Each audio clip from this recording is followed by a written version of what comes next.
crossover technique begins with an officer in the worst possible position, flat on his back with a suspect in a full mount. Once in a full mount, a suspect can begin to rain down blows on the officer, striking him in the head, neck, and face area. As this officer has already been on the radio requesting for backup, a secondary officer is arriving on scene. His primary responsibility is to peel the suspect off. We can do this by hooking the head and pulling the body to the ground. Upon striking the ground, the officers will turn around and bifurcate the body of the suspect. One officer gaining control at the head and arm region, another one at the legs. The officers will continue to try to get the suspect into custody by throwing strikes and by giving good verbal commands. While doing so, a third officer might arrive on scene. That officer will tap off, taking over a secondary appendage. By separating the suspect's base out, the officers are better able to control the suspect and limit his ability to kick. As a fourth officer starts to arrive on scene, he will take over that last appendage that is left. Once all the appendages are under control, if possible, a fifth officer may arrive on scene, controlling the suspect at the head. This fifth officer would be the officer who begins to give verbal commands to control the crossover technique. This officer will do so by either naming officers by name or by tapping them to designate a side that will cross. Jason Jeremy, prepare to cross. Upon giving the command of prepare to cross, all officers will stand, pulling the appendages out to a straight position. The officers designated to cross will move into a butt-to-butt position. Upon giving the cross command, they will simply step over the suspect and roll them to their stomach. Cross. Upon rolling the suspect to his stomach, the officers will immediately drop back to the ground and control the appendage. At this point, the officer at the head will then again designate a side to begin the handcuffing procedure. Cuff.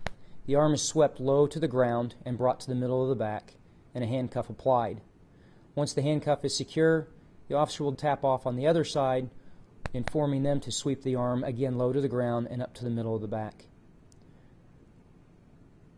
Once both arms are secure, the officers tap off on the officers on the legs, allowing them to stand up and move into a 360-degree security perimeter.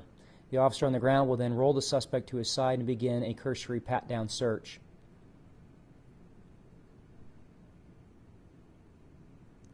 Once the officer has searched both sides of the suspect, they'll bring him into a seating position where the suspect can now be moved to a secondary location to finish the investigation. The drop command is used when the suspect offers resistance or an officer loses control of their assigned appendage. In the event this happens, any officer will immediately yell drop.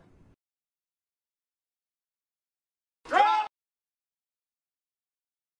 All officers will immediately fall back to the ground and regain control of their assigned appendage.